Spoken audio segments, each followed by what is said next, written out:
Naikwento ni na Pablo at Bernabe sa maraming tao ang tungkol sa Diyos. Marami silang napakaing tao, marami na alaga ang may sakit. Yung mga bagay na nakita namin ginawa ni na Pablo at Bernabe. Parang hindi ko kaya ipaliwanag.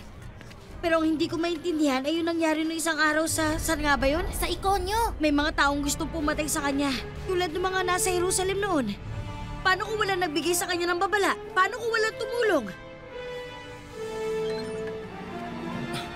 Bakit sila pinahihirapan ng mga tao kung gusto lang nila ipahayagan tungkol sa Diyos? Ngayon, mukhang hindi naman sila nahihirapan. Tingnan niyo, ang daming tao. Babalik uli kami bukas.